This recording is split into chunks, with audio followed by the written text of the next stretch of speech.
কাহিনীটা হচ্ছে আমাদের একটার দিক আর কি, 12:30 একটার দিক হবে। তা আমরা আন্তর্জাতিক শ্রমিক দিবস পালন করি। মোটামুটি গঙ্গাছড়া বাজারে আমাদের 9টা শ্রমিক সংগঠন আছে। এই 9টা শ্রমিক সংগঠন মিলে আমরা একটা ঐক্য পরিষদ তৈরি করছি।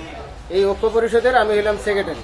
তো আমরা এখানে মোটামুটি ওসি স্যার, ইউনো স্যার, উপজেলা চেয়ারম্যান এবং সবাইকে আমরা ইনভাইট করছি, দাওয়াত করছি। তারা আমাদেরকে যে হেল্প করছে এই টাকাটা, মানে আমরা যে প্রোগ্রামটা করবো আমাদেরকে যে হেল্প করছে এই টাকাটা আমার কাছে ছিল 1,65,000 টাকা। এবং আমাদেরকে দুপুরের খাবার 1200 প্যাকেট স্টেট ফার্স্টের মালিক জিয়ন সাহেব দিয়েছেন। আমি আমার হোটেল শ্রমিকের জন্য 180 প্যাকেট খাবার নিয়ে আসতেছি মহিলা কলেজ থেকে এখানে। আমার দোকানের সামনে আসার সাথে সাথে পাশের দুটা হোটেল, সাথী হোটেল এবং স্টার হোটেলের স্টাফ আসি আমাকে মারামারি করে আমার টাকা সব কারি নিয়ে গেছে এবং আমার খাবারগুলো নষ্ট করছে। এরপরে আবার আমার মালিকের ঘর ভাঙচুর করছে।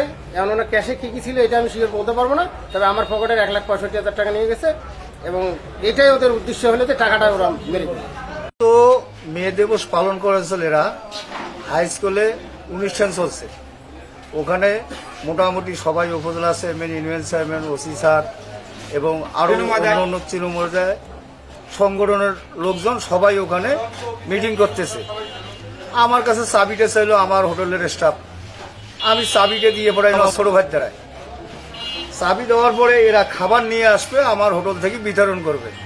আমি কিন্তু বাড়িতে এখন এদিক মধ্যে আমার ফোন গেল আমার কাছে আমার ছোট ভাই যে এরকম দোকানত ভাঙচুর মারামারি চলছে।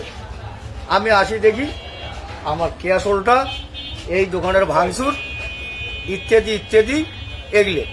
তো ওমার যদি শ্রমিক সংগঠনের কোনো ইস্যু থাকে তো বাইরে করবে, আমার দোকানে আসি এই ঘটনা ঘটাইলো কেন?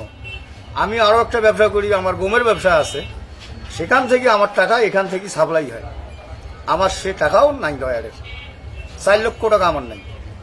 এখন আমি দেখলাম যখন লোকারণ্য হয়ে গেল, বোরহানের টানাটানি করতেছে, তখন আমি ভিতরে মনে করেন কয়েকজন লোক হইল।